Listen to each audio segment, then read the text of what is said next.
Të nderuar të shikues, u rikthyem tani, siç e shikoni, do vazhdojmë të bisedojmë. Do të përpiqemi të themi ndonjë gjë për luftën në Iran, po dhe për punën e detit që kthehet detit poshtë, detit kufirit me Greqinë, që kthehet sa herë që Shqipëria tani ndjen nevojën që do ndihmën dhe dorën e ngrohtë, shumë të ngrohtë të Greqisë për të shkuar në Bashkimin Evropian. Do diskutojmë edhe për këtë problem. Në fillim mund të themi diçka për luftën. Se pjesën e dytë pastaj këta për detin kanë dëgjuar shumë, po ndoshta po ta bëni interesante të ftuarit që unë kam këtu, edhe mund ta shikoni edhe atë. Me detyrim nuk e keni. Mund të ta shikoni, mund të mos e shikoni. Pra, lufta në Iran, presidenti Trump ka shtyra në pushimin me Iranin për një kohë të pacaktuar. Pacaktuar tani, ai nesër mund të thotë, ose ka thënë për shembull, pasi sapo e shtyu këtë, megjithatë sot sapo shtyu luftën, këtë anë pushimin, ai sot ka deklaruar, ka dhënë urdhër që të qellohet çdo anije që vendos mina në ngushticën e Hormuzit. Aty edhe mund ta qellosh tani, thotë vendosi mina dhe kush e merr vesh. Pra, nuk kuptojmë shumë, Ja, le të ndjekim sinkronin e Trumpit dhe të hyjmë pastaj.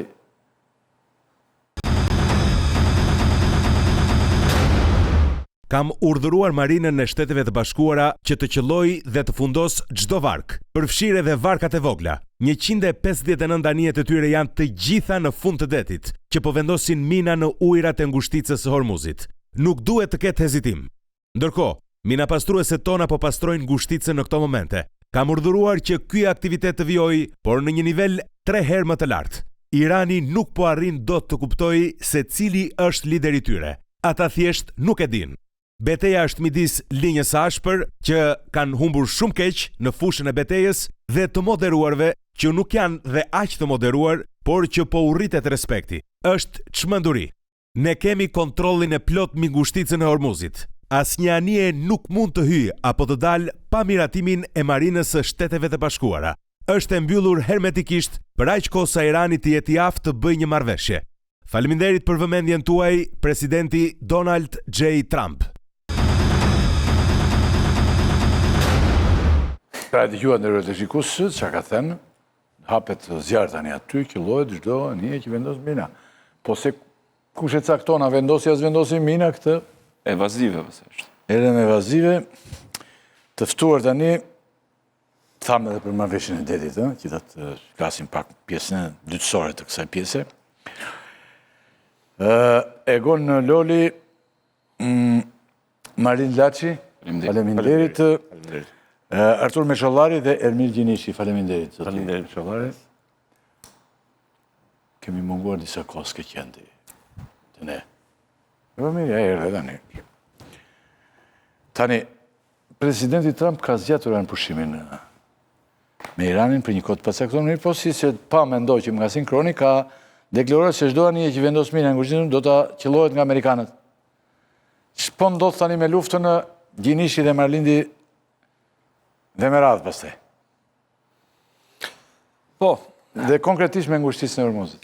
Po, do duhet që nesër të fillonte një raund tjetër bisedimesh midis Shtetet Bashkuara të Amerikës dhe Iranit, por presidenti Trump njoftoi që do të ketë një kohë shtesë pa përcaktuar afatet se sa do jetë kjo kohë shtesë.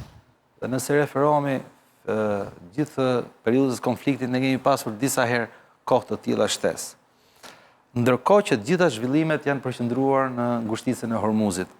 Të dyja palët pretendojnë që e kanë nën kontroll ngushticën e Hormuzit, po në vërtet secila ka pjesërisht në kontroll ngushticën e Hormuzit. Në çfarë kuptimi? Irani për shembull ka sekuestruar ose ka goditur 2 anije.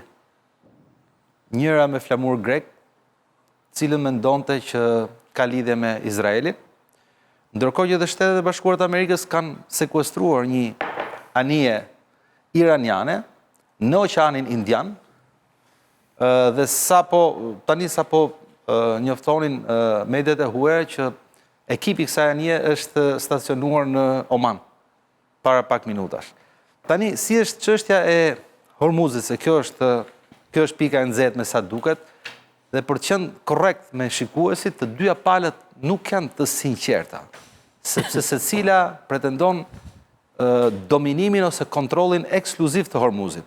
Blomberg për shembull bëri një paraqitje mbi atë që ka ndodhur në ngushtisën e Hormuzit këto kohët e fundit. Dhe thonte që 34 anija iraniane kanë qarë rrethimin e Shtetet Bashkuara të Amerikës. 34 anija iraniane, midis tyre cisterna dhe anije mallrash.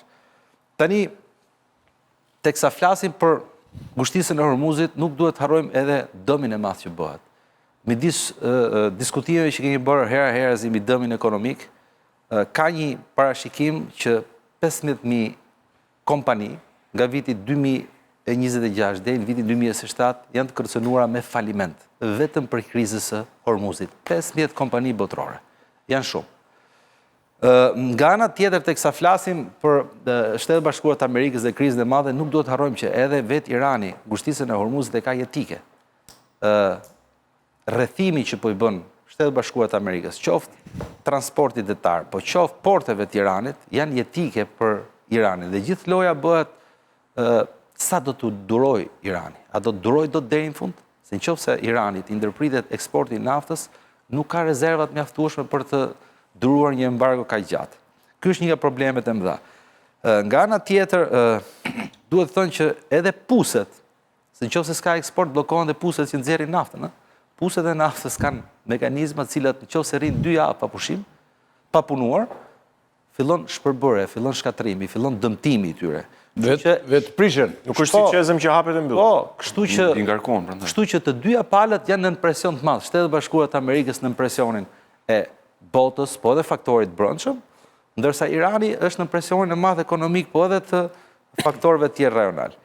Tani përtej kësaj ka zhvillime të tjera të cilët gjithashtu rrisin presionin. Kush është një nga më të rëndësishme? Teksa presidenti Trump u mundua të sqaronte që zgjatja e kohës së armëpushimit kishte të bënte me frakturat që ka brenda sistemi i Iranit, duke pretenduar që një pjesë radikalesh dhe një pjesë reformatorësh ose të moderuarshit përplasen me njëra tjetrën, gjë që Irani e mohon, megjithatë nuk është në gjë e çuditshme që të ketë gjithmonë atje ka pasur pjesë të rrymës radikale dhe pjesë moderuar. Ajo që është interesante është se ç'po ndodh në shtëpinë e bardhë.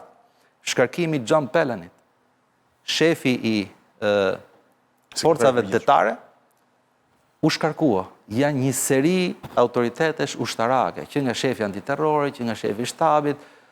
Tani kemi John Pellanin, i cili ishte përgjegjës pikërisht për operacionin që ndodh në lindjen e mesme dhe në gjirin dhe në ngushticën e Hormuzit.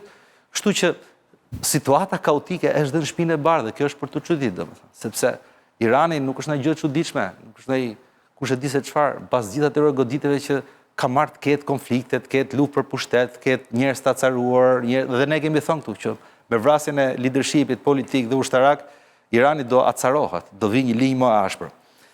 Në këto zhvillime të dyanshme, mos harrojmë që sot ishte hera e 5 që republikanët refuzuan propozimin e demokratëve për të kufizuar autoritetin e presidentit Trump. Hera e 5. Domethënë ka dhe një presion të brendshëm brenda në Kongres.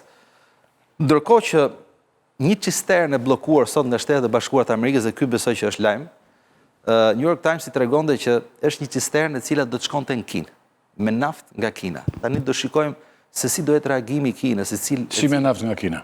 Një cistern e bllokuar nga Shtetet e Bashkuara të Amerikës sot ishte mbushur me naftë në Iran dhe do shkonte për në Kinë. Dhe në të dalë të Hormuzit është bllokuar nga forcat amerikane, madje trupat marinca kanë hyrë brenda, kanë filluar kontrollet, se të dyja palët kështu po operojnë, po kontrollojnë ç'bëhet brenda.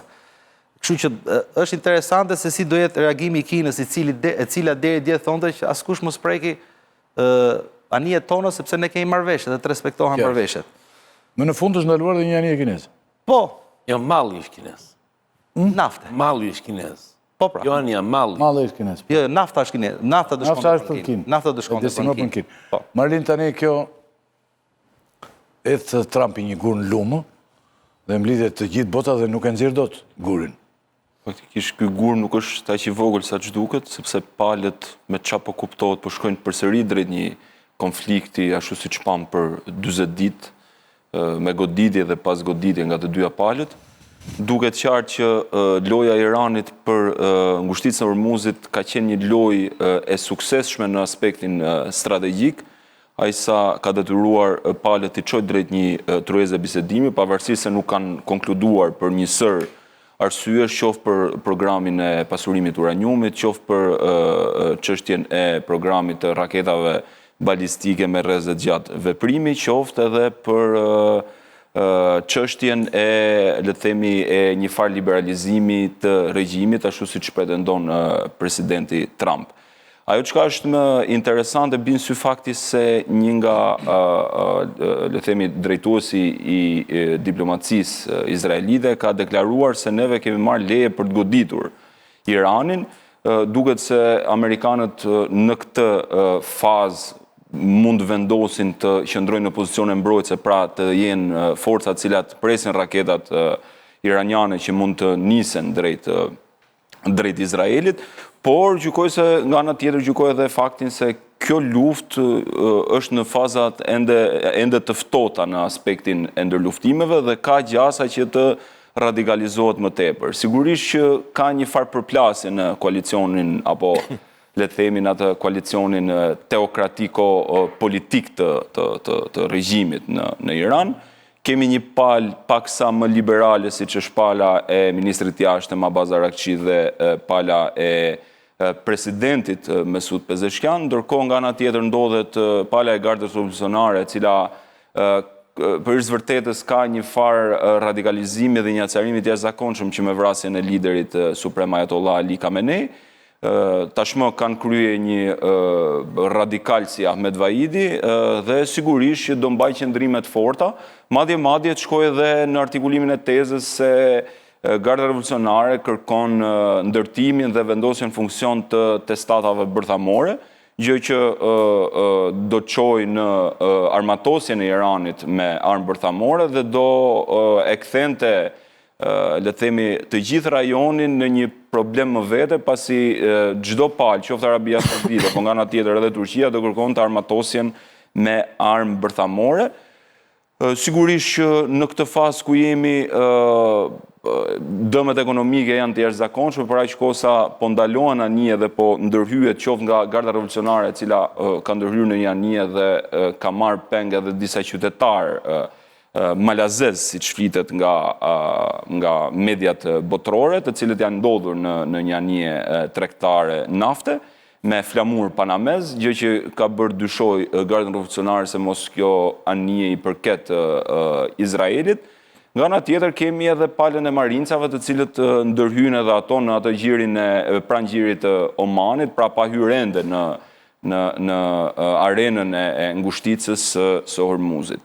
Dhe pritet që në këtë të diel, edhe pse presidenti Trump ka shprehur që kemi një armëpushim pa afat dhe është munduar që ta kalojë këtë çështje ashtu sikurse u kalua pa një paqe të qartë, pa një dakordsi të qartë edhe lufta e qershorit, pra lufta 12 ditore, tashmë kemi të bëjmë përsëri pothuajse me të njëjtin skenar ku presidenti Trump kërkon një tërheqje graduale, kjo edhe për faktin edhe të dëmeve, por edhe të kostove politike, pasi në Shtetet Bashkuara të Amerikës ekziston një frymë polarizuar mes të djathtëve republikanëve dhe të majtëve demokrat që kanë gjetur ndërmjet veti edhe një farë pajtimi në disa fragmente, siç është MAGA, fjala vjen. Për shembull, askush nuk e priste që Tucker Carlson, një ndër idhëtarët e Make America Great Again dhe një nga zërat më kryesor të konservatorizmit amerikan, të bëjë një nga zërat më të supërtuar nga e majtë amerikane, që deri dje kanë qenë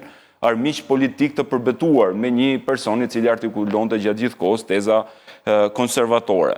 Në këtë aspekt duhet parë edhe çështja e midtermsave, pra zgjedhjet e mes mandatit, të cilat po afrojnë, gjithashtu duhet parë edhe ai takimi që presidenti Trump ka paralajmëruar me presidentin e Republikës Popullore të Kinës, Xi Jinping, i cili do jetë vendimtar jo vetëm për fatet e rajonit, por për fatet e pothuajse të gjithë globit.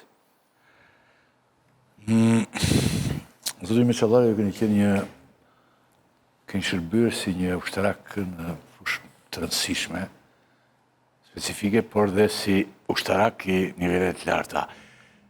Unë ju kam parë, ju keni dalë në media për këtë luftë, por ç'është tani pas kaq kohësh nga dita kur plasi kjo luftë? Pak e pa kuptim të, dhe ç'është në fokusin tuaj, me fare pak fjalë, a mund t'i thuash një gjë shikuesit?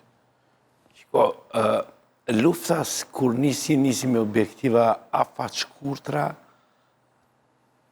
le të themi disi të arritshme, pra ishte e kufizuar nga pikpamja objektive dhe duke se kishte një strategji dalje.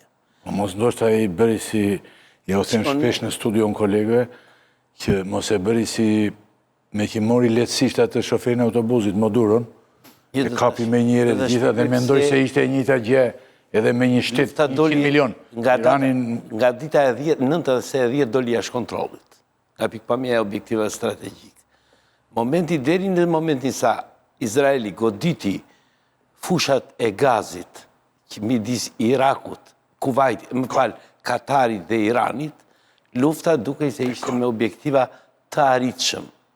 Sepse 3 ishin objektivat: azgjësimi i armatimit bërthamor, azgjësimi i sistemit raketor dhe heqja e mundësisë për çështjen e organizatave proxy, mbështetje e organizatave për pra. Në një farë mënyrë objektivi ishte i qartë ulja e peshës ose e ndikimit të Iranit në sigurinë rajonale të vendeve arabe. Pra kjo ishte si objektiv, duke në një farë mënyrë që quhet në termet të përgjithshëm demilitarizimi i Iranit. Ky ishte objektivi në tërësi. Nuk ishte që në fillim të luftës. Ato që ne dëgjuam jemi shumë okej, por tash çfarë ndodhi? Tani po shohim një gjë të pakuptim. Ka ndodhur një gjë shumë e rëndësishme. Shumë e rëndësishme që nuk ka ndodhur në 80 vjet të historisë së luftës në Amerikë. Është operacioni i parë ushtarak i Amerikan që nga lufta e dytë botërore që nuk është nën kontrollin amerikan. Është operacioni i parë që ka zhvilluar Amerika, lufta e parë që ka zhvilluar, që mbas luftës, që para luftës parë dytë botërore. Po kush e ka ndodhur? Është ndarë në 2 drejtime. Pra nuk ka kontroll amerikan të luftës, është ndarë në 2. Izraelitët kanë kontrollin e tyre, amerikanët kanë kontrollin e tyre. Dhe kanë ndarë territoret e Iranit. Pjesa veriore është në komanda, ose komanda që organizon goditje në veri është Izraeli, dhe komanda në jug është Amerika, por ato nuk kanë një komandë të unifikuar. Kjo, çfarë ka ndodhur, duke mos pasur një komandë të unifikuar? Izraeli ka dalë jashtë kontrollit të drejtimit operacional amerikan duke targetuar objektiva jashtë qëllimeve dhe objektivave të luftës. Qartë. Pra, kemi një mungesë kontrolli amerikan dhe një mbi kontroll ose drejtim të operacionit nga ana e Iranit. Dhe kjo ndodhi në ditën e 9 ose 10. Këtu ndodhi kthesa e luftës. Në momentin që u goditën objektiva, që u godit fusha e gazit që ndan Irani me Katarin. Këtu ndodhi momenti që Amerika humbi objektivat strategjike. Pra nuk ishte më dhe u kthye. Dhe çfarë ndodhi? Këtu ndodhi dhe goditja ose kontrolli. Deri në këtë moment, trafiku në Ngushtic ishte, nuk kishte trafik, por nuk vinte për shkak të bllokimit të Iranit, vinte për shkak të agjensive të siguracionit. Kjo goditje e fushave të naftës bëri që Irani të marri kontrollin. Dhe çfarë kemi sot?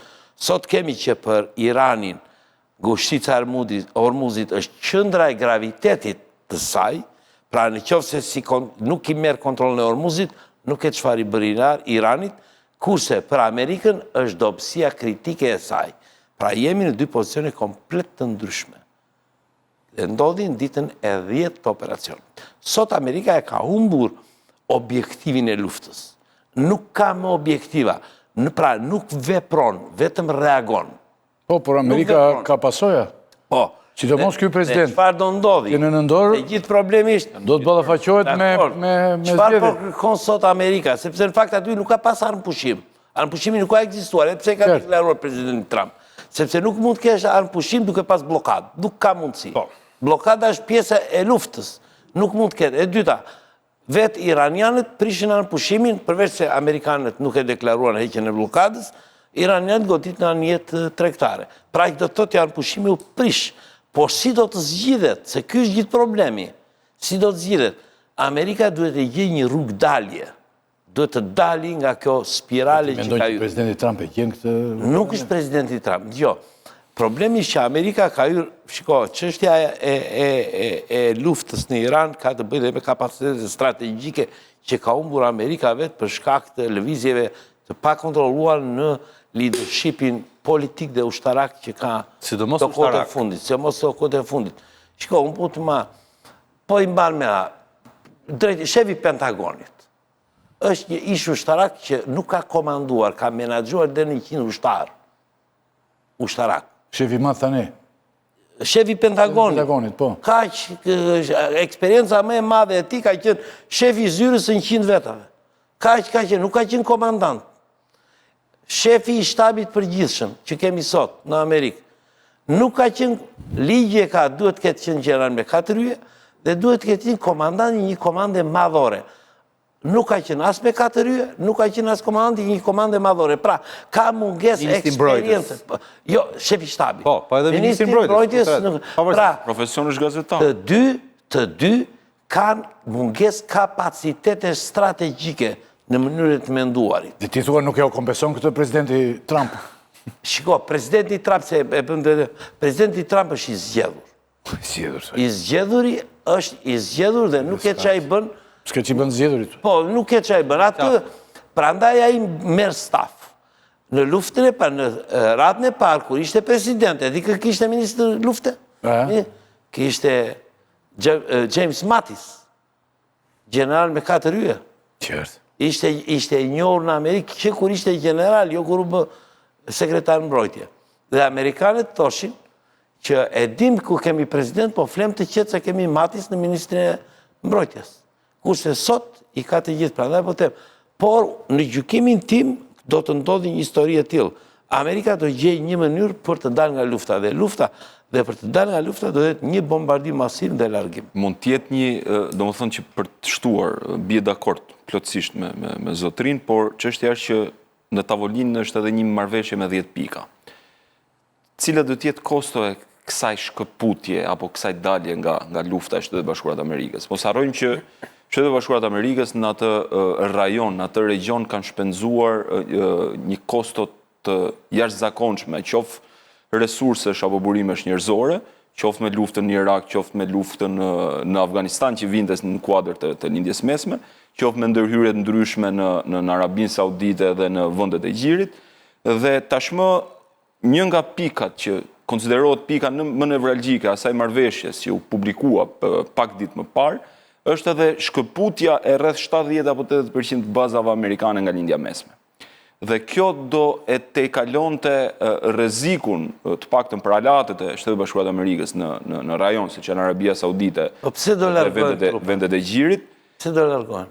Po sepse këtë i ofron marrëveshja që kanë propozuar iranianët. Nuk ka marrëveshje, nuk ka për të Nuk ka për të pas marrëveshje. Unë gjykoj se do ketë një marrëveshje tjetër. Nuk ka, do të ndodhi kjo gjë, demilitarizim, rënimi ekonomik i Iranit dhe largim. Dakord për këtë pjesë. Historia mbyllet. E di çfarë ndodh?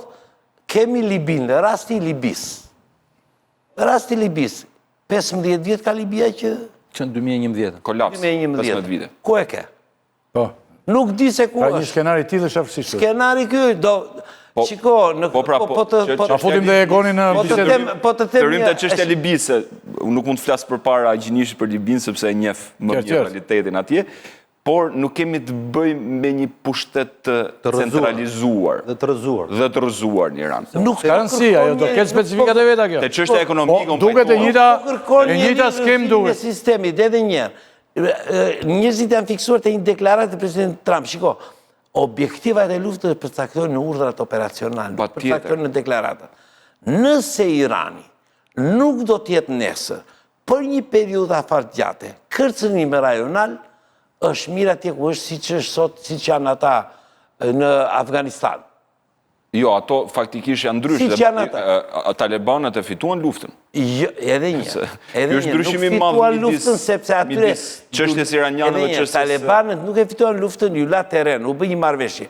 Unë po të letërër, Amerika shiko, unë kam qenë në Afganistan, që t'jem realist. Amerika shpenzoj, por ata nuk bëhen dot. Unë po të atem... Nuk e observojnë dot demokraci. Më vjen keq Nuk e observojnë dot. Nuk bëhen dot. Nuk bëhen dot. Atere qarë, u lo tha, ika, futu ti vetëm mos më kërcënon mua, mos kërcënon sigurinë rajonale. Dhe mos financë organizatat terroriste. E njëta gjithë do në të dhirat. Egon? Shret kësaj që... Unë mendoj që pra duke e vëzhguar situatën dhe duke parë se si sillen palët, mendoj që vijimi i konfliktit dhe rikthimi aty ku ishim përpara armëpushimit është opsioni më i mundshëm, të paktën afat shkurtër ose edhe afat mesëm. Nuk e dim se çfarë do të ndodhë afat gjatë, se dinamikat janë shumë të ndryshueshme. Së pari, kur kemi militarizim, parashikohet konflikt, parashikohet vimësi e luftës. Dhe të dyja palët, edhe në atë që ne njohim, në rezervat e armatimeve, po edhe në deklaratat që kanë bërë, kanë thënë që kanë një pjesë të madhe të depove të tyre ende të papërdorura dhe në gatishmëri për të vënë në përdorim. Së dyti, edhe propozimi për të, ose këto përpjekjet e vazhdueshme për të rritur buxhetin në buxhetin e luftës në Shtetet e Bashkuara të Amerikës, tani ka shkuar 1 trilion, po parashikohet të shkojë 1.5 trilion dollar, të lënë të kuptosh të njëjtën gjë që konflikti do të vazhdojë. Dhe kjo është e qartë, po të mendosh që rrotull presidentit Trump dhe administratës amerikane ka jo vetëm grupe interesi ekstremistësh evangelist, si që kemi thënë, por që është më e rëndësishmja, ndoshta lobi i parë dhe më i fuqishëm që janë grupet e interesit të industrisë të armëve, pra kompleksi militar dhe ushtarak amerikan, që vetëm përfiton nga lufta. Kemi parë kërkesat që Pete Hegseth i ka bërë Kongresit për rritjen e buxhetit me 200 miliard dollar.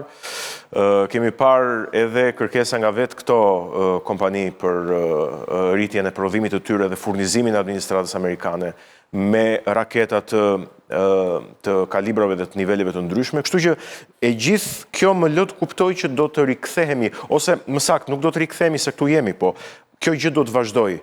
Pra nuk duhet të bijem në kursin e deklaratave, për të thënë ndryshe. Nga ana tjetër, edhe diçka tjetër më lë të kuptoj që do të vijojmë me përballjen e armatosur. Presidenti Trump nuk po arrin dot, ose ndoshta kjo është strategjia e tij, nuk po arrin dot që të përdor atë çarjen ose le ta themi më mirë divergjencën që ka brenda Iranit, midis atyre që e kanë pushtetin, de facto, gardës revolucionare, dhe asaj pjese pragmatiste ose reformatore, politike, diplomatike, që e përfaqëson Iranin në bisedimet e Islamabadit. Përkundrazi, duke vendosur blokadë ndaj blokadës dhe duke ndërmarrë të gjitha këto operacionet e goditjes dhe sekuestrimit dhe bllokimit të anijeve, pra duke mos e lehtësuar blokadën, presidenti Trump veç se e forcon pozitën e gardës revolucionare dhe dobëson pozitën e interlokutorëve të tij, që janë politikanët pragmatistë dhe reformatorë të Iranit. Pra nëse do të donte një raund të dytë bisede takimi në Islamabad, unë mendoj që ai do të vepronte në një mënyrë të tillë që të fuqizonte Arakçin, të fuqizonte Galibafin, të fuqizonte këtë palën që është e moderuar. Por duke fuqizuar qëndrimin ekstremist të gardës revolucionare, mua më lë të kuptoj që ky thjesht po shkon drejt përplasjes, po shkon atje ku ishte. Se jam përpjekur që ta vërej me shumë kujdes këtë pjesën e raportit që ai po ndërton përmes deklaratave me Iranin. Nga ana tjetër është dhe çështja e minave. Se jam tek kjo, një minutë. Okej. Një minutë. Trump thotë që iranianët nuk e dinë se kë kanë lider. A ka drejt presidenti për këtë që thotë, ku është lideri i Iranit? A është gjallë? Ku sheu dhe që realisht Iranin sot? Se thonë ka 2 palë, pastaj thonë garda revolucionare. Në ngjarjet që kanë ndodhur gjatë gjithë kësaj kohe, duket që Irani ka funksionuar, sepse Irani ishte përgatitur për këtë lloj goditje me sa duket. Ndoshta komandanti dita thot më sakt, por gjitha njësitë ushtarake ose pjesë e madhe njësive ushtarake, sepse Irani është organizuar në disa korporata nda, kam padur një strategji që të veprojnë të ndara nga njëri tjetër, të pavarur nga njëri tjetër. Decentralizimi ushtarak. Dhe kjo ka ndodhur gjatë gjithë kohës. Megjithatë, nëse do të bëjmë një analizë se ku jemi dhe ku ka gabuar ose çfarë nuk ka parashikuar sakt administrata shtëpisë bardhë, do të them ka patur 4 pengesa praktike dhe taktike. E para njëherë që Shtetet Bashkuara të Amerikës kanë dështuar në njohjen ose kanë pasur njohje të dobët kundërshtar. Kjo vure edhe në fillim të sulmeve ku u vran krerët dhe ra regjimi, ndërkohë regjimi u bë edhe më i egër se aq. E dyta, e përmendi pa komandanti, Irani dhe Shtetet Bashkuara të Amerikës patën strategji të ndryshme ushtarake dhe shumë e vështirë që ti sado fuqi e madhe ti jesh, një lloj si të bësh një luftë me disa grupe guerrile. Ose ne flasim shumë për Huthët për shembull. Huthët dhe kur flasim në këto konflikte të mëdha duket sikur Huthët janë i fuqi. 30.000 njerëz. Edhe fis. 30.000 njerëz janë. Po lufta guerile pastaj gjithë sepse është lufta asimetrike, ai bllokon Babul Mandeb. Edhe mbaron historia. Problemi i tretë, Ishte me raket, s'ke qaj më. pengesa e tretë. Lidh raketa sa duhesh. Ti vetëm raketa do prishësh. Pengesa e tretë që nuk morin konsiderat shtëpia e bardhë ishin që palët e interesuar ose të përfshira në konflikt kanë interesa konfliktuale. Për shembull, Izraeli është interesuar ta vazhdojë luftën. Emiratet e Bashkuara janë të interesuar ta vazhdojnë luftën kundër Arabia Iranit. Saudite gjithashtu. Por pjesa më e madhe gadishullit jo.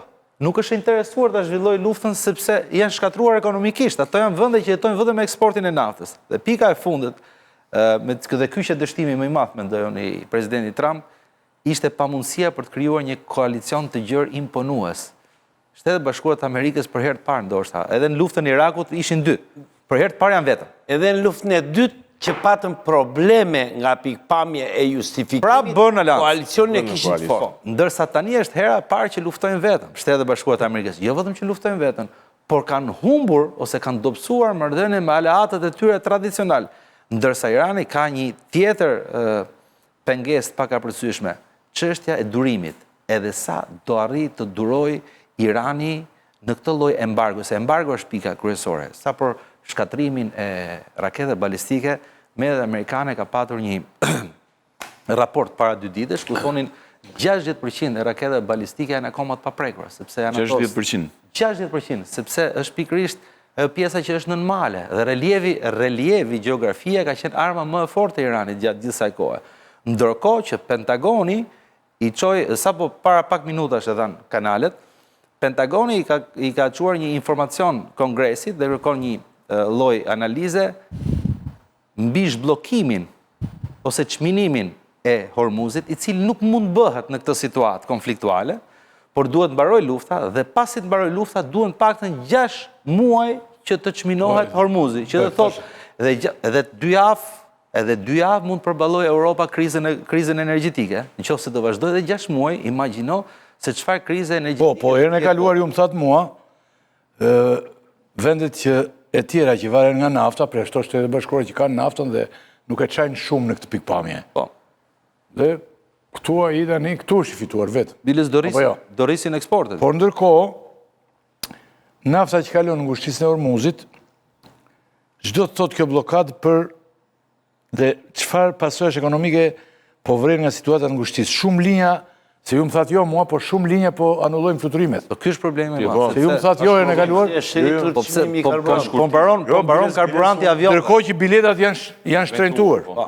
Ka shqetësime serioze për krizën e naftës në javët në vijim. Domethënë mund të ndodhë në lindjen e largët gjendja e rezervës karburantit është jashtëzakonisht. Në Indi është katastrofike gjendja do. Po të shikosh radhët. Po e di se ndoshta e di çka ka ndodhur një zhvillim tjetër i fundit. Ambasadori i Somalis sot në Unionin Afrikan ka deklaruar që mund të bllokojnë ngushtisën Babul Mandeb. Që të çon drejt Suez, lart. Në qoftë se do vazhdoj politika e shpërbërjes së Somalit, do thotë bëhet fjalë për Somaliland. Që ka një ndërhyrje që çdo ndjes te Somalilandi. janë dy palë të përfshira në atë çka mundon Somaliland, me coptimin e Somalilandit, me Somalis ndjes. Ka dalë një shtet i ri që quhet Somaliland, i cili është investim Emiratas dhe Izraelit. Sa është si... Një pjesë territori. Një pjesë territori në veri, i cili ka akses në Bab el Mandeb, në portën e Mandebit që çon lart në detin e Kuq dhe më pas vijohet trafiku detar drejt kanalit Suezit. Dhe në këtë aspekt... Gana tjetër ke Huthët? Ke Huthët. Ajo mund bllokohet shumë më shpejt se sa Hormuzi. Sepse është edhe hapësirë më ngushtë. Është hapësirë më e vogël. Dhe në këtë aspekt duket sikur nuk i dihet se si do përfundojë edhe kjo çështje ekonomike, sepse në rastin që po flasim, më dëmtuar del pala europiane. Dhe pala europiane tashmë po shikon seriozisht se si mund të veprojë për çështjen e naftës ruse. Pra, dy palë dalin përfituar në këtë rast. Janë rusët, të cilët në këtë... Shtetet e Bashkuara të Amerikës. Shtetet e Bashkuara të Amerikës. Shtetet e Bashkuara të Amerikës. Në këtë aspekt, në aspektin ekonomik po flasim, jo strategjik. Atëherë i bie se si do rishikojë Europa marrëdhënien me Rusinë, kur Rusia po dhunon të drejtën legjitime të sovranitetit Ukrainës. Dhe de facto më pas, nëse këto marrëdhënie ulen tonet apo le të themi zbuten si marrëdhënie, atëherë duhet të rishikuar edhe një herë objektivi i Bashkimit Evropian mbi Ukrainën. Marlin, nëse më lejon. Po, patjetër. Se ne bëjmë shpesh kur bëjmë diskutime, i bëjmë çik më akademike se ç'duhet që të gjithë e kanë fjalën për veten time. E vërteta është ta thjeshtojmë në pikpamjet. Gjatë gjithë kohës që Rusia ka qenë në embargo, gjithë kohën Rusia ka shit naftë. Po këtu morëm se Para një jave ishim këtu kur folëm për kanalin anglis. Naftë nga India, po ku ka India naftë? Naftë ruse që shkon në Indi dhe vjen këtu nga India. Flota e hijes ruse është e njohur në të gjithë oqeanet që shoqëron trafikimin ose naftën e sankcionuar. Kjo ashtu sikur se edhe Irani shet naftë çdo ditë.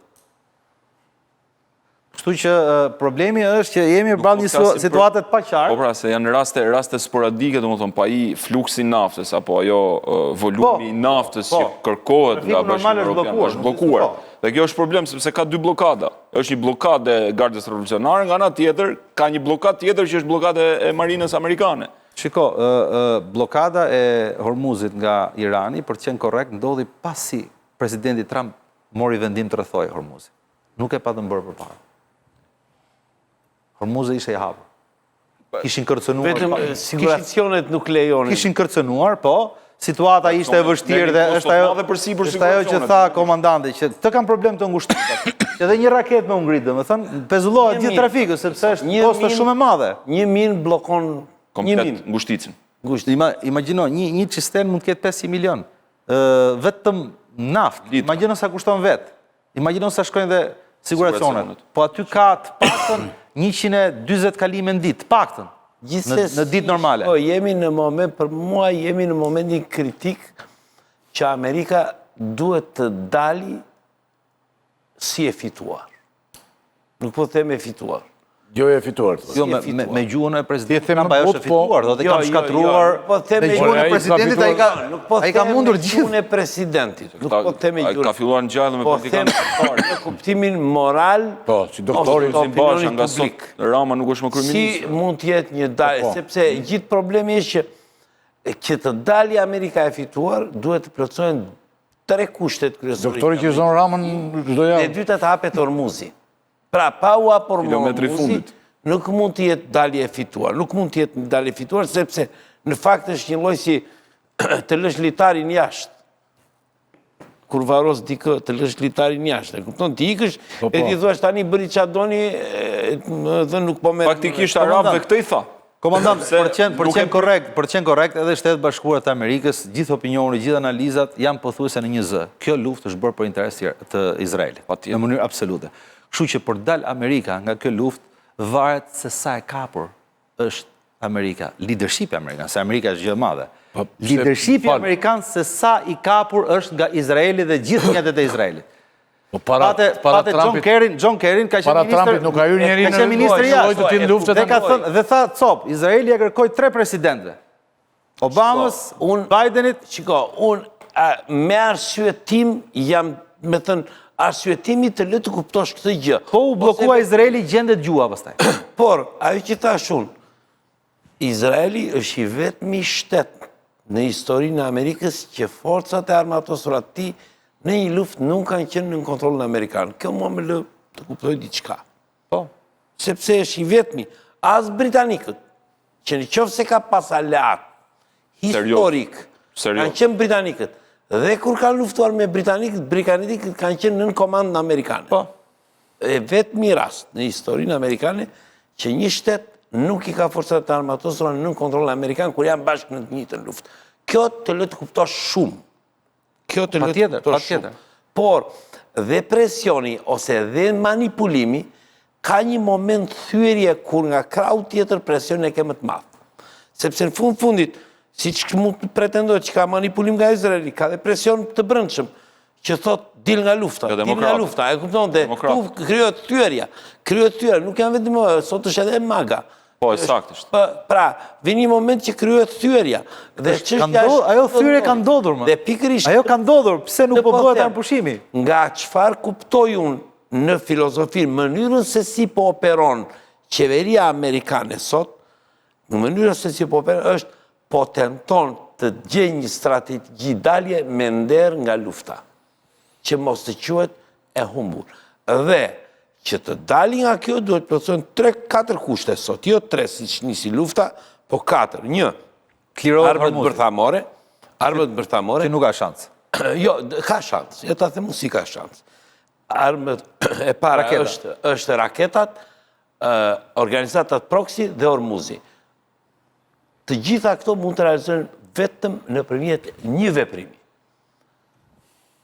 Thunderstorm 1 dhe Thunderstorm 2, që janë operacionet aerore më masive në Vietnamin e Veriut për para largimit nga Vietnam. E bëri pra? Po pra. E bëri Amerika para 2 javësh dhe dështoi. Jo, nuk është ajo. Nuk quhet ajo, nuk është 155 avion. Nuk quhet. Ka qenë operacioni më i madh. Unë po të them, dhe unë parashikoj që Shtetet e Bashkuara përpara se të largohen, do të bëjmë pikërisht këtë. Goditjen mund të bëjmë, po nuk zbresin dot ushtar. Jo. Ajo që ndodhi para 2 javësh shumë vështirë të zbresin ushtar në Iran. Zbresin ushtar është kosto shumë e madh. Paktën Amerikës i duhen 1 milion ushtar një. Minimalisht. Po dhe 2 milion duhet jenë gati sistem rotacioni me 3 milion. Ku do t'i gjej 3 milion ushtar? 16 minuta më parë, sipas CBS News, presidenti Trump ka thënë,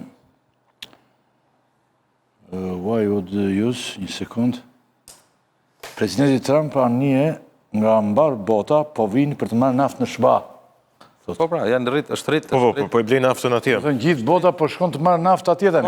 Po, është vërtet. Dhe këta do mbajnë blokadën apo ja? Shiko, nuk është... Nuk shpëton dot me atë pjesë. është e vërtet, sepse... Efekt ansor. është treg i lirë, por problemi është që pavarësisht se çfarë po ndodh, se flet shumë qartë, mund të kuptoj shumë mirë dhe duhet të lirohet. Me qëllaj të kuptoj shumë mirë, po është dhe pak e pa kuptueshme kjo luftë. Se ai po shet dhe naftën e vet tani, e kupton, të gjithë po vinë dhe është shumë i kënaqur. Shiko, ka bllokuar atë. Lufta dyfishuar sasi e naftës që shet Amerika. Lufta është gjithmonë e paarsyeshme. Sepse lufta gjithmonë fillon pa arsye. Çdo lloj lufte fillon pa arsye. Mbrojtja është me arsye. Lufta fillon pa arsye, por tebi qëndron që presionin ndërkombëtar dhe mbi Shtetet e Bashkuara të Amerikës është rritur jashtëzakonisht. Ky është problemi. Ka thyrje të jashtëzakonshme. E kupton, presioni politik dhe ekonomik, këto dyja. Dhe politik. Po të marr vetëm 2 javë në javën e 10 ditë të fundit, ke 2 takime europiane që janë presion. Ke takimin e organizuar nga sekretari i shtetit të Britanisë së Madhe për çështjen e Ormuzit, mori pjesë ministri i jashtëm, ke dhe takimin e Barcelonës. Dhe këto janë presione ndërkombëtare. Ke presionet bilaterale, ke presionet të tërtorta. Pra, presionin ndërkombëtar po rritet e sot Shtetet e Bashkuara të Amerikës e kuptojnë që janë më të izoluara se kur në politikën e jashtme. Dhe kjo është arsye që do të krijohet, Amerika sot është e detyruar jo vetëm të tërhiqet, të gjejë një modalitet, por dhe të rikthejë situatën. Kjo që thoni ju, komandant, është e saktë. Problemi e di kush është, që ju bën një analizë racionale. Ndërkohë që ne flasim për një njeri irracional. jo racional. Ne flasim për një njeri që del si Jezusi. E qartë. Ne flasim për njerëz që besojnë uniformën që këto do presin Krishtin. Por ai ka Ringjallën e papën, Krishtit. Ne flasim për njerëz që flasin në emër të Krishtit dhe në Liban forcat izraelite shkatrojnë statuet e Krishtit dhe këto heshtin. Thëmë, për çfarë fetarësh flasim? Këto janë thjesht ekstremismë, ose ne kemi shumë vështirë temi fjalë. Janë ekstremistë dhe ekstremistët e gjitha feve janë një lloj. Kemi parë ISIS-in, kemi parë Al-Qaeden, kemi parë këto sionistët në Izrael, po edhe ky është i njëjti gjë. Ministri luftës së Shtetit Bashkuar të Amerikës të lutem. Ai është, s'ke çaj bën. Shko, kur flas për presionin Do kishte një analizë që thonte në çdo vend dhe në çdo kohë këto dy njerëz do të ishin në burg për krime kundër njerëzimit. Kur flas për presion ndërkombëtar e Shtetit Bashkuar, nuk flas kundër presidentit Trump të administratës Trump, kundër që e dëgjojnë institucionet. Ky është problemi. Po problemi kush është? Problemi është që këto kanë nxjerrë nga loja institucionet. Ju e thatë pak më herët. Kush po bën luftën sot? Njerëz ekstremistë, sepse generalet janë nxjerrë jashtë loje. Dhe pranaj nuk din çfarë të bëjnë ato. Bën 40 shiko, se ju më flisni me orë tëra për fuqinë ushtarake të Shtetit Bashkuar të Amerikës, është ushtria numër 1 në botë. Nuk është bësh 40 ditë luftë me Iranin, pa pas një plan sigurisht që këtu do përfundoje, sepse nisi me vendim politik dhe jo me strategji ushtarake. Brenda javës parë ndryshoshim 5 herë në ditë objektivat. Dhe kjo është ajo që po i bën dëm ekstremizmi në vendimarrjen politike. Jo profesionalizmi, se Amerika ka general sa të duash. Të avë dhe din të bëjnë luftën dhe din dalin dhe nga lufta. Kjo është kriza e madhe që kam. Ajo që thot presidenti Trump, më falë, zoti Rakipi, që Irani ka një krizë të brendshme midis moderatorëve ose të moderuarve dhe radikalëve që mund të jetë e vërtetë dhe nuk është ndonjë gjë e papritur sepse mori një goditje të jashtëzakonshme, por ne kemi ashiqare të dukshme në shtëpinë e bardhë të pjesë, përplasje midis ushtarakëve, profesionistëve dhe politikbërzve. Edhe në Izrael e njëjta gjë, midis madje edhe brenda republikanëve kanë filluar të shtohen zërat kundër presidentit Trump. Po edhe në Izrael. Izrael po disa IDF-it edhe në Iran presidenti Trump e quan fraksionizëm, e quan në fakt është radikalizim, më tepër se sa infraksionizëm. Sepse atje krau tjetër liberal nuk ka fuqi. Nuk ka një krah liberalisht, po ka një krah më të moderuar, si që është përmonda emrat. Nuk është krah fuqishëm. Sepse një pjesë e madhe e krahut radikal, qoftë se filluan, domethënë, eliminimet që në kohën e mandatit parë presidentit Trump, me eliminimin e Qasem Sulejmanit, qoftë se ju kujtohet. U eliminua Ebrahim Raisi 2 vite përpara.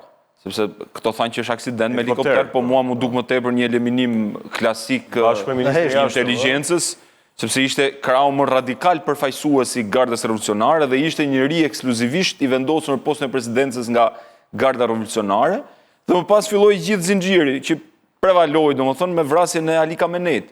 Në këtë aspekt nuk më duket se ka zgjidhur diçka me vrasjen e këtyre liderëve. Megjithatë, unë besoj në një gjë, në një thënie të Mao Zedongit. Po nuk u turbulluan. Nuk pastrohet. Turbulluan, nuk thjellohet. Ashtu është. Por më shkruan për shembull, duke patur parasysh këtë synimi amerikanëve në blokadën e ngushtisë së Ormuzit, pyetja është ime për këtë gjë. Jo, ngushtica, kjo deri tani vën vështirësi jo vetëm Iranin, por edhe gjithë botën, sepse me përjashtinë të Amerikës, sepse më shkruan inxhinier, jo, nuk e lidh me këtë, po ai më shkruan inxhinier Gjeqari, në Ormuz kalon, thot, çdo ditë, ose kalon dhe më mirë themi, nëse tani ishte bllokuar, 150 deri në 200.000 tonë kerozenë ose benzinë avionësh. Po, ky është problemi. Dhe nda djeg se e gjirit kushton më lirë si kosto dhe rrugë detare. Dhe kështu automatikisht... Dhe nuk ka më rezerva në Europë. Kjo do të thotë që do ketë shkurtime... Të gjitha fluturimet e shkurtra, që mund t'i bësh me makinë, me tren ose me traget, do dalin jashtë loje. Do priten, do ngelen vetëm fluturimet Tiranë-Tokyo që... Pra jemi në këtë gjendje. Me tren. Jemi në një gjendje që... Katastrofë. Dhe ne nuk e dim se do të vazhdoj Kingu, presidenti. Deri në... Nuk e vazhdon do të më gjallë, sepse janë ato që ta komandantit. Nuk mundet izolohet më shumë se kaq. Amerika është shumë i sofistikuar. Ore, Kennedy? Jo, e ka nga mënyra Ka pikë dyshimi. si funksionon. Por përpara se të dalim Kennedy u vra për të kundërt. në vende të tilla, një sekond vetëm, në vende të tilla e pastaj kalojmë te Goni. Në vende të tilla, nga më të zhvilluara në botë të gjithë, por dhe individi pastaj, lloji i individit që lind bën çuditëra të mëdha. Hitleri bëri ato që kemi dëgjuar dhe lezuar, Ka prioritetin e madh atje. Domethënë, mjafton për të bërë keq, është shumë e thjeshtë, dhe në vende të kaq të zhvilluara. Për të bërë keq. Tani kjo situatë pezull që kemi për momentin, kush fiton dhe humbet më shumë? Ju thatë Rusia, pse Rusia? Rusia fiton aktualisht për momentin, për shkak të shitjes së naftës. Për shkak të karburantit. Për të kompensuar mungesën. Por edhe në një plan tjetër. Sepse bie vëmendja e gjithë nga Ukraina. Ukraina është harruar. Por, shiko, Ai ziu delën për takime, kërkon në pamje të parë, në terma apat shkurtër, Rusia është fitimtare. Si nga pikpamja financiare dhe nga pikpamja ndërkombëtare, sepse është hequr vëmendja nga Ukraina e tjera, domethënë, por në qoftë se do të kemi një dalje të Shteteve Bashkuara të Amerikës me një lloj fitoreje në thonjza, pra atë që themi të me nder nga kjo luftë, Rusia nuk dele fituar sepse problemi që humbet një aleat jo nga pikpamja politike, po nga pikpamja ekonomike. Rusia. Po. Iranin. Irani, shiko si është problemi. Dëmi që i shkaktuar dhe që mund t'i shkaktohet Iranin, mund t'jetë me pasoja afatgjata. Çfarë humbet Rusia, përveç se futet në një periudhë që do t'i shesë armë pafund? Jo, Rusia, shiko, e para Edhe Rusia dhe Kina. Edhe një, që të arish në këtë gjendje do të thotë që mos të shpenzosh do të fushën e mbrojtjes. Dhe në logaritë bëhen të sakta. Po, çështja është që ka qenë 79 që është në këtë fazë. Po, jo ka që radikale, por dhe e vërteta është që gjendja ekonomike ka pas problem. Patjetër, po çështja është që, domethënë, luftrat gjithmonë dëmtojnë popujt që janë mësuar të jetojnë luks, realisht. E vërse Europa, popujt që nuk jetojnë luks kanë moral më të fortë, morali thyet më sidomos regjimet. E tjera, është e vërtet. Prandaj Bashkimi Evropian e ka problem çështjen e naftës iraniane. Vërtet që iranianët janë mësuar dhe të ecin këmbë, supozojmë. Po imagjino se çfarë kolapse mund të shkonte Europa nëse një ditë ndaloheshin mjetet e transportit, mjafto të shohësh Tiranën. U shkurtuan 40% të mjeteve të transportit, dhe është një katastrofë madhe nëpër stacionet autobusit. Prandaj që më duket pak sa e vështirë ky plan. Nuk sjell impakt ekonomik në Iran. Sjell absolutisht që sjell dhe problematika kryesore në Iran kjo është. Dhe në qoftë se sot Irani e ka 2% ose më pak se 2% buxhetin e mbrojtjes dhe ka arritur këtë, nuk mund ta ketë do të ketë shumë merë më të urë. Problem, dhe që duhet shtoj, problemi kryesor i Iranit... Irani, pas saj lufte, nuk ka nevojë të blej marë. Po du të shesi me clearing.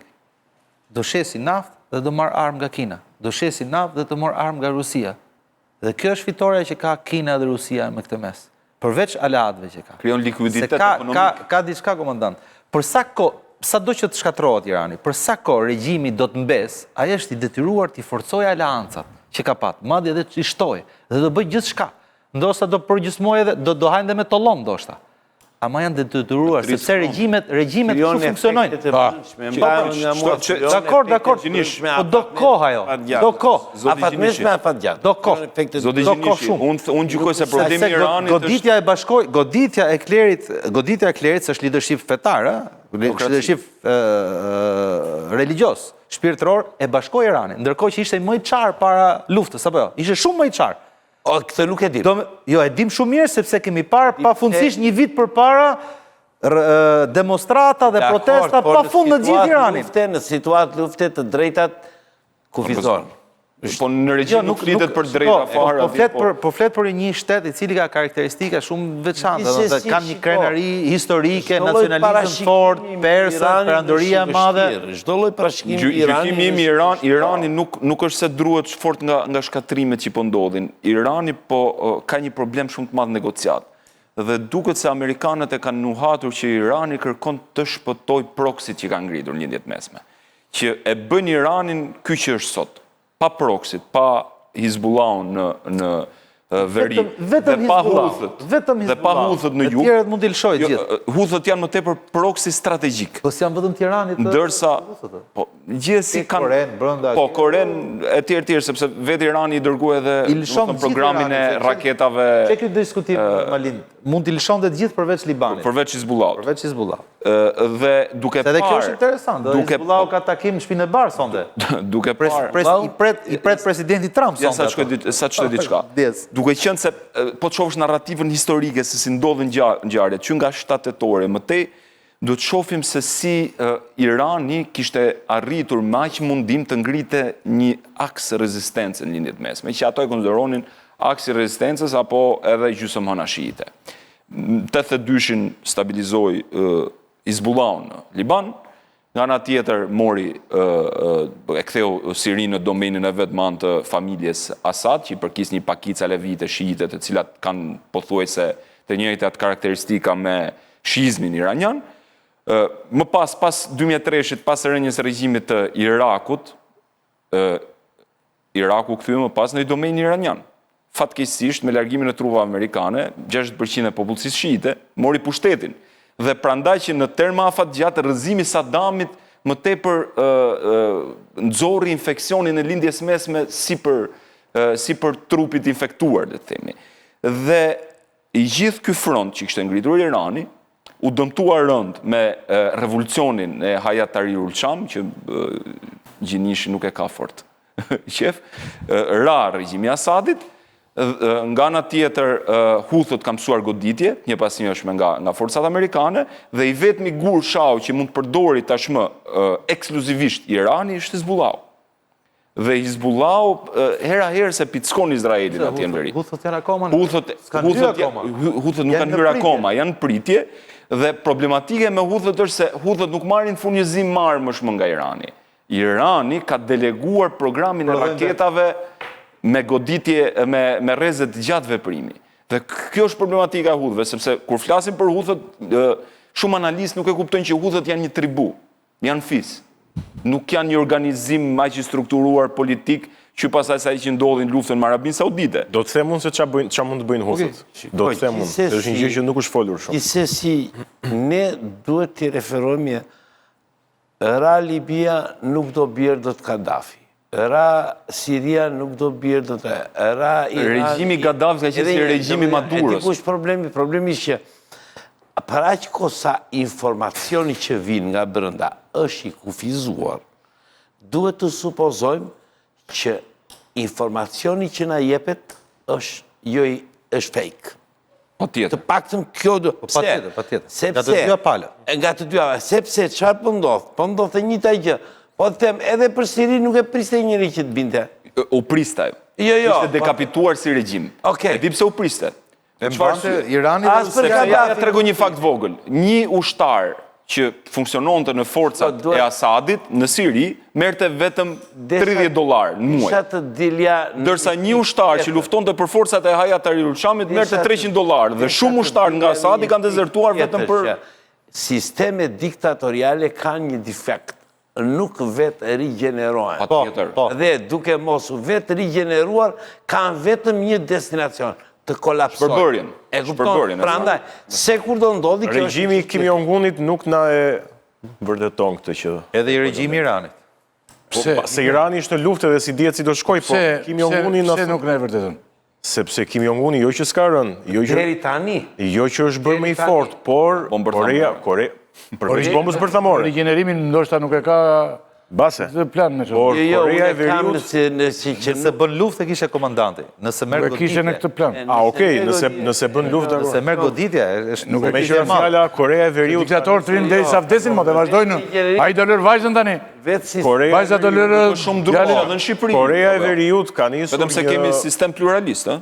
Vetëm kaq. Jo, s'ka më ndryshimon e kohën. Kur themi... Jo, fare. Tu vetëm se s'ka general fare atë. Një gjë. Se dolëm te Korea e Veriut, po Korea e Bile edhe shtet edhe Qeveria dhe opozita, është një. Pra, vetëm sistem pluralist është, Veta po që kjo nuk do të thotë që ka demokraci, se edhe në Iran ka sistem Nuk ka rëndësi. po s'ka demokraci. Tani unë kam një pyetje, diçka do të thoshë për Huthët, çfarë? Po për Huthët. Surpriza e Huthëve. Për Huthët. Në Bab el Mandeb, në ngushticën e aty që futet në det të kuq dhe del në ngushticën e Suezit, kalojnë një pjesë shumë e madhe, në mos pjesa më e madhe e kabujve të internetit të gjithë botës, që vinë nga lindja e largët dhe nga pjesa lindore e Afrikës. Se futen me zde. Dhe që futen me zde. Dhe i fusin një të prerë ata gjithë lidhjeve, pra gjithë këtyre kabujve, me teknologjit, me tjera që këta piseve. Dhe i futen në shpellë po Dhe do vemi në post, zoti Rakivi, me centralistën prapë. U thotë, do çojmë letra me post. Kur të naftosh në studio, do na çosh me alfabet Morse. Edhe u thotë, Atëre e fundit, pyetje e fundit këtu se kemi dhe një pikë, ja pyetje e fundit këtu në këtë pjesës, a është prekur ekonomia shqiptare nga lufta, po ne nuk kuptohemi fare. Ne në gjendje lufte jemi për herë me naftën. Dhe ka ndikuar në një sektor. Nafta është rrit me njerë, më burë. Ministri Financave thotë që nafta jonë nuk vjen nga lindja e mesme. Në fakt se ne e marim në Greqi, po në Greqi vjen nga lindja e mesme. Dora dytë, nëse marim asjerë dorë parë, në burim. Po ministri merë pikën e fundit, më ku e marim ne. Vetëm lundrimin e fundit, nuk i quan ato lundrimet me përpara, e kupton? Po në fakt ne i marim në një benzinat që e merë në Origjina është atje, origjina është komplet atje. Komplet atje është origjina. E kupton, kështu që... Dhe me thënë kështu e hamë? Jo, kemi dhe një origjinë tjetër. Po është blokuar ka një 2 vjetë, kemi marrë edhe kontraband nga Libia, po është blokuar se e ka filluar... Po kjo, a ka marrë në një masë qeveria, dimgje, jo? Vetëm këtë të bordit, ka ngritur bordin. Ne kemi ngrit bordin dhe në vend të mbajmë çmimin kontrol të ne rritet çmimi. Edhe një të fundit gjinish, po se mos ndoshta po hyjmë në teori konspirative, se këtu ka emisione shumë që kanë në teori konspirative dhe mos në njeri na merë drurin dhe na vjen këtu. Jo, mos kemi asgjë konspirative. Është njeri që ai se ka prekur akome, jo këte. Këtë që kam tani, pyetjen që kam tani. Se mos vi... Ndonjë nga këto konspiracionistë. Konspiracionistë një madh. Se Trumpi u të thamë duket se janë zhdukur 10 shkencëtarë amerikanë. Kjo s'është konspiracion, për ka folë Trumpi. Është konspiracion kjo. Ka folë presidenti Trump, o ta. Janë, u bë pyetje se asaj zëdhën se... Ka ngritur hetimi, ma. U bë pyetje, ka filluar hetimi. Po që janë këta që janë zhdukur? Tani janë 10, 11, ato thanë 11, për nuk shifra eksakte mbahet korrekt. Dhe këtu fillon konspiracioni mund shkojnë dhe 20. Por ka pranuar Shtëpia e Bardhë 11. Nga këta 11 shkencëtarë, nga këta 5 janë zhdukur, që nuk dihet ku janë, ndërsa 6 janë vrarë ose vetë vrarë. Po pse? Këto janë shkencëtarë të nivelit lartë. Janë shkencëtarë të NASA-s, të hapësirës, të energjisë bërthamore dhe të industrisë farmaceutike. Farmaceutike. Do me thonë, që të gjitha janë të kjo pjesë e shkencëtarëve që kanë informacione sensitive, të paktën sensitive. Tani bëhet fjalë, presidenti Trump deklaroi dhe tha pas 10 ditës do kemi një raport Mirfield, ndërkohë që kjo ka trondit Shtetet Bashkuara të Amerikës. Sa ditë kanë kaluar? Nuk është plotësuar, javën që vjen plotësohet 10 ditë. Çështja është, kush mund të zhduki shkencëtarë, se këto nuk janë shkencëtarë dosidom. Kush mund të zhduki? Kush i ka kapacitetet për të me artin e politikë ose artin ushtarak, do shkosh te pala kundërshtare. Maqedonia dhe Malizi nuk i zhduk dot. Do shkosh te pala kundërshtare. Kush janë palët kundërshtare, zoti Rakivi, që mund ta bënin këtë? Kush janë rivalët e Shtetet Bashkuara të Amerikës? Kina? Rusia? Irani? Po në sa kohë janë zhdukur? Tani një periudhë 2-3 mujore më duhet. Po. Çka e tillë. Tani, kjo është një prekje e sigurisë kombëtare shumë e fortë në Shtetet Bashkuara të Amerikës. Dhe nëse do tentosh të japësh përgjigje këtyre hipotezave, është Kina, Rusia, tani është e kohë ta bësh, po një gjysmë përgjigje mund ta japim. Kalojmë te çështja. Një minutë. Kina nuk ka bërë kurrë lëvizje të tilla. Qartë. Rusia ka bërë, por me elementet rus. Nuk ka goditur kurrë, paktën pas luftës së Kotë. Nuk ka goditur. Tani Irani është pikpyetje e madhe. Nëse se këtë goditje ka bërë Irani, atëherë Irani pas ka fuqi që edhe kjo është çik larg logjikës. Duhet jashtë kapacitetit e Iranit. Dhe debati që po bëhet në zë Shtetet Bashkuara të Amerikës është Izraeli. Vetëm një e ka atë kapacitetin. Kush? Ja, sa po e the. Izraeli, pra, po nuk ka fakte. Gjithë gjasat flasin. Atëherë ikim Ndoshta kjo është e vërtetë, me që ka thënë presidenti Trump. Jo, kjo është shumë e vërtetë, zhdukja. Bëhet fjalë kush e ka zhduk. Pyetje është bërë pyetje nga gazetarët. Okej, atëre. Kemi shtëpisë bardhe. Kalojmë te pika e fundit, Shqipëri, Greqi, detin mes. Deti hyn tani zoti Meçollari sa herë Kështu ka thënë ne jemi Rama. për të shkuar që deti diku. është mes. Jo, them, unë e vura titull kështu. Strishën e mërova kështu, po ndoshta e ka thënë dhe Rama thua ti.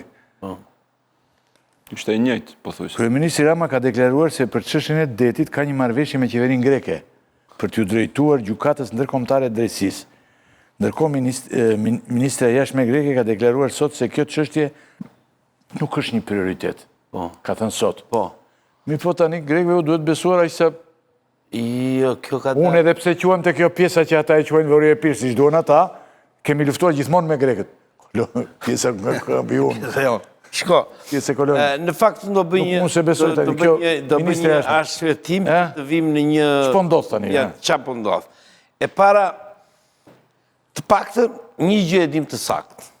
Të paktën ose mund ta konsiderojmë të tillë që grekët do ta konsiderojnë mungesën e marrëveshjes zyrtare me Greqinë si një kusht për moshapjen e negociatave. Duke e futur në kapitullin 24. Që është ligji dhe siguria. Pra, dhe kryeministri Rama kërkon me çdo kusht që këtë ta bëj Zero. deal. Të bëj një deal me grekët në këtë Të rast. vemi në Hag dhe më jep të drejtën për antarësimin në Bashkimin Evropian. Mos vendosi veto. Kjo është tashmë nuk është më e fshet në korridoret greke. E ka bërë disa herë, e ka bërë disa herë Greqia. Por çështja nuk është, kjo nuk është më një gjë e fshet. Çudia vjen nga qëndrimi i palës greke. Ku pala greke thotë, jo, unë nuk e dua marrëveshjen detare. Dhe nuk e kam kërkuar këtë gjë.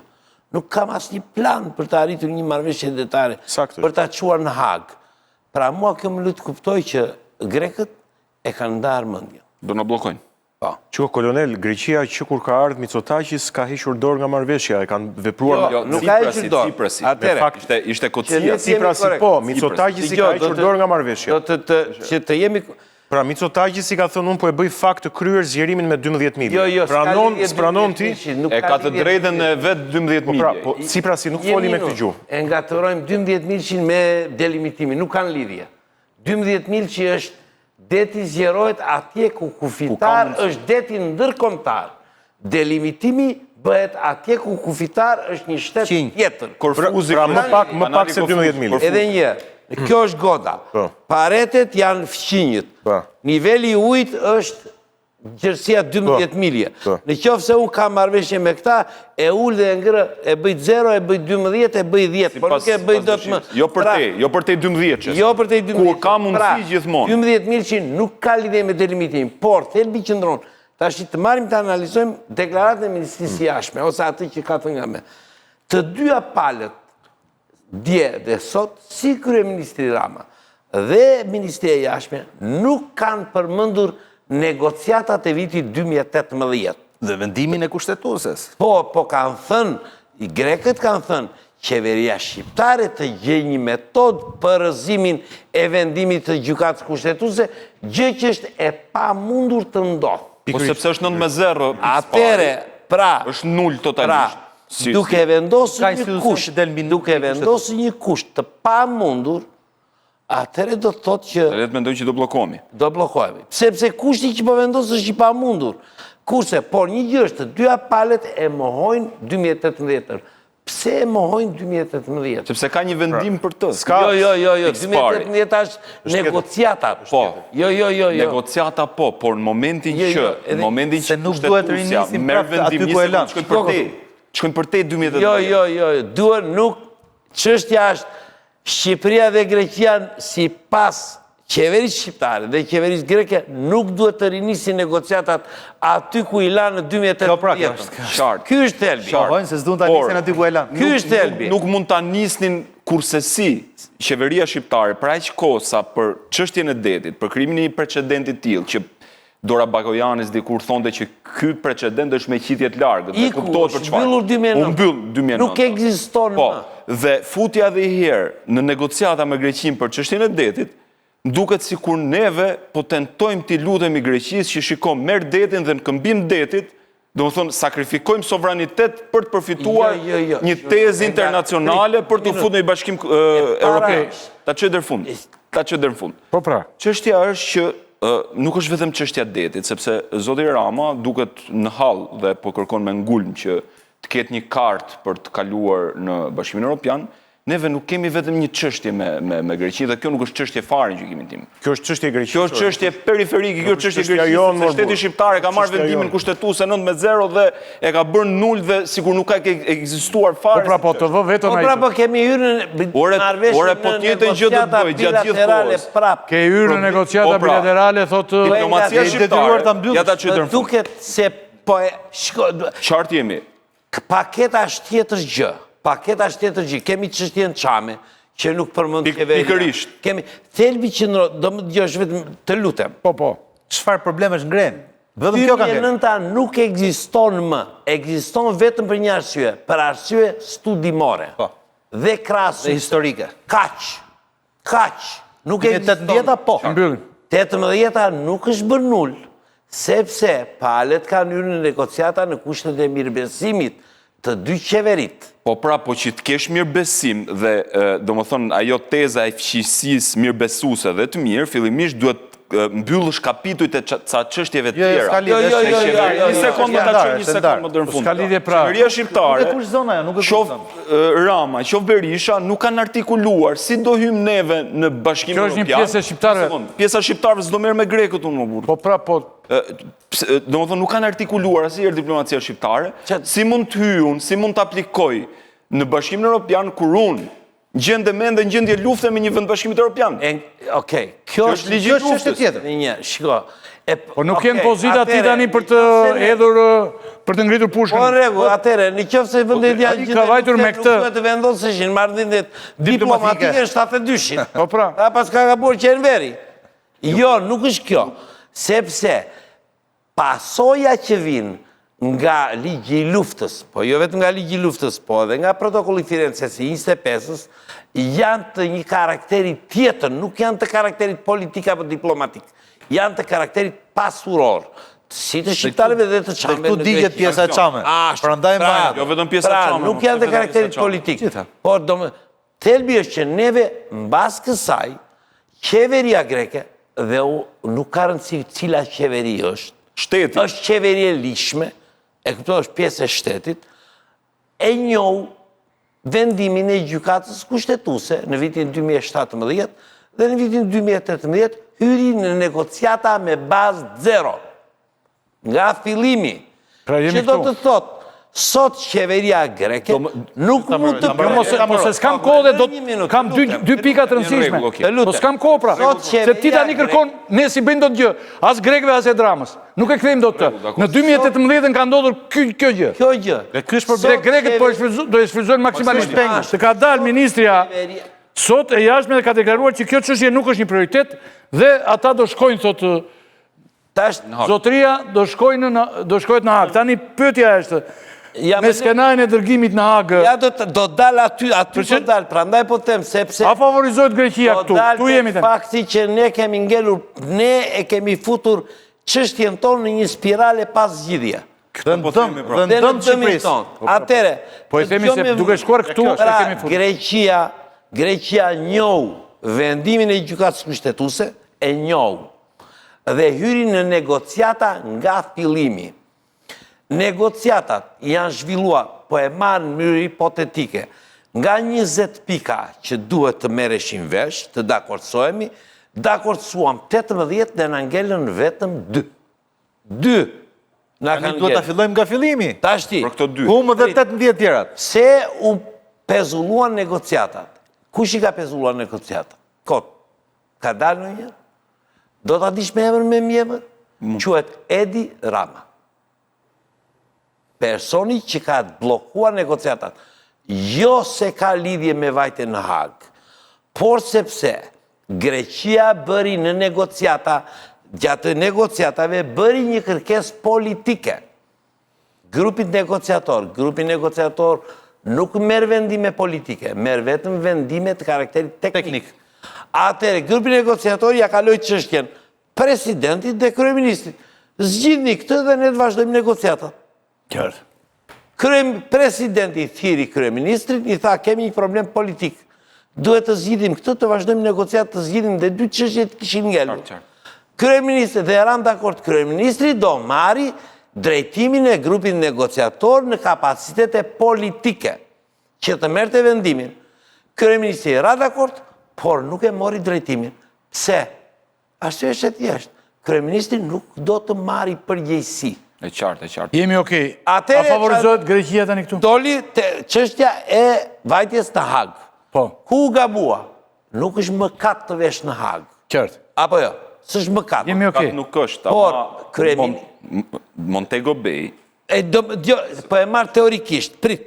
Flasim teknikisht. Teknikisht ai thot për aq kohë sa dy vendet bien dakord që mos Po, të bëjnë çfarë dojnë. Këtë e caktojnë dy vendet. Dhe është vendim politik. Këtë po them që është vendim politik. Varet për Kjo është çfarë vendim bien dakord politik dy vendet. dhe prandaj po ndërhyj, Jo, sepse është vendim politik, Montego nuk Bay është vendim teknik. nuk përcakton afat sa kohë duhet që palët mos bien dakord. Montego Bay, a mund ta shpjegoni me Montego Pra, Bay? Bay është konventa e drejtës së Pra, drejtë. Konventa e çështja drejtës është vajtja në Hag apo zgjidhja në mënyrë bilaterale është çështje politike. këtë pra. Por marrëveshja speciale që do vesh në Hag nuk është çështje politike, është çështje teknike. Kryeministri çfarë kur në datën 20 tetor, Edhe shumë teknike nuk është më shumë sa Jo, prit, do ta shpjegoj. ta shpjegojmë pse është Do ta teknike, shpjegoj sepse kur kemi vajtjen në Hag në 48-ën, firmën nuk e ka hedhur politika, e ka hedhur ai që ishte rektori i Universitetit të Tiranës, që ishte grup teknik. Pyetjet i bërej ai është bëhem pyetje në marrëveshjen speciale dhe pyetjet janë teknike. Por kryeministri në 20 tetor tha, do vemi në Hag me Dendiasin, vendim politik është e tija. Do vemi për të gjithë çështjen, nuk është vendimi tja, është vendim që duhet ta merrte grupi negociator që nuk është ngritur akoma. Pa, 6 vjet përpara, kryeministri ka marrë një vendim të një organi teknik që nuk është ngritur akoma. Kjo çfarë do të thotë? Do të thotë që neve kur të vemi në Hag, duhet vemi vetëm për 2 çështje, jo për gjithë çështjen, se 18 i kemi zgjidhur. Janë 2. Atëre 2, pse kryeministri thotë do vemi për të 20-ta? Do t'i çbëj. Do që t'i çbëj. Atëre çfarë do na ndodhi? Këtu hyn matematika. Është e thjeshtë. Në momentin që ne firmosim marrëveshjen speciale për të vajtë në Hag, që grupi negociator noterizon vendimin që ka marrë kryeministri para 6 vjetësh dhe e firmos që do vemi atë marrëveshjen speciale, atë ditë pa vajtur shkesa akoma në Hag kemi humbur 40 km2 det territorial. Kaq e thjeshtë. Kjo është. Kaq. Atëre, ka opsione tjera, kishte opsione tjera Edi Rama. Vazhdon dhe aty ku e la. Për shembull, Të vazhdon dhe aty ku e la, ose të vende vetëm për çështjet që nuk ishin zgjidhur. Vetëm për 2 pika. Por, pse nuk e bëri këtë, do ta dish? pse? Sepse në qoftë se ne vemi në Hag për të gjithë çështjen, ne dalim shumë larg pritshmërive të 2018-s dhe dalim shumë pranë 2009-s. Çfarë çështjesh që kanë e pyetje fundit të çfarë Jo ka nevojë edhe për një fjali kjo. thua? Ku ishe më mirë, 2009 apo 2008 vjetë? 2009. 18. E djove. 18. E djove. Jo, Djove. 18. Kojmë të ajo që la doktori, po që ishte... Ai ishte dorëzim delegimi gjithë drejtës detit ndaj Greqisë 2009. Kjo është ajo... Atëre, çfarë që ndonjë çështje tjetër që u diskutua, se tani grekët janë grekët që kanë qenë me ne, domethënë. A është Shqipëria në presion për të zgjidhur sa më parë problemin në Greqinë për shkak të mundësisë që Greqia na pengojë integrimin? U diskutuan një çështje tjetër aty me Mitsotakis se e qëllimit e fundit pyetje kjo. Se ere fundit që është përmendur çështja Çame është Ditmir Bushati. Nuk e di sa vajti një sheku që ka ikur nga ministri i jashtëm. 10 vjet po thjesht. Ka 6 vjet, 7 vjet. Çështja Çame jo. Çështja Çame jo. Çështja e detit e ngrë kryeministri, po ata nuk e kanë prioritet. Nuk e kemi prioritet. Domethënë Çështja minoriteteve. çështja e minoritetit, shiko, këtu ka një gjë, që po që çështja greke ka prioritet. Për shembull, foli kryeministri për paket, çështjen në paket siç ka pasur Bushati. Se në fakt çështja e të gjitha çështjet, futur në një paket në një sport është koncepti në kohën e kur ishte Ditmir Bushati. Po, ky koncept do të thotë që të gjitha çështjet të jenë dhe të negocueshme, jo në kuptimin të negocueshme nga jeta, po të krijojnë fleksibilitet në taktikën e negocimit, por duhet ikin paralelisht në mënyrë të barabartë, duhet të zhvillojnë në mënyrë të barabartë. Ketë një farë edhe presioni, por edhe... Çdo njëra tjetrën, në trajtim. Me njëra tjetrën, të ketë një të shpejtësi zhvillimi. Qa ka ndodhur nga paketa?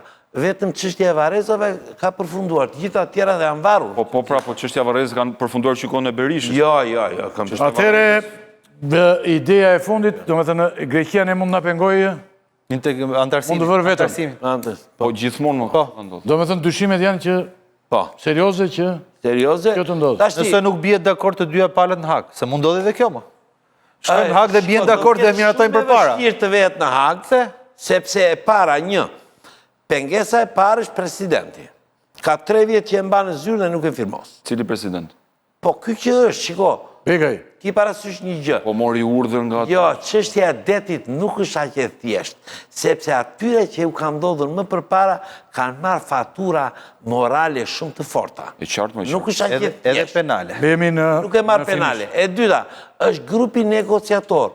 A ka vullnetin grupi negociator që do ngrihet të noterizoj vendimin e para 6 vjetëve të kryeministrit? Unë po të them ka 2 kryetarët, se do jetë bashkë kryetarë, që do jenë të grupin negociator, kanë qenë antarë të grupin negociator të vitit 2018. Hajde mbushu mendjen atyre që të firmosin kundër asaj që... Zoti Meqollari, Zoti Gjinishi, Zoti Loli dhe Zoti Laçi, faleminderit shumë. Faleminderit ju. Ishe kënaqësi, kjo ishte pjesa e dytë dhe ky ishte gjithë emisioni ynë për mbrëmjen e sotme, shihemi javën e ardhshme. Faleminderit, natën e mirë.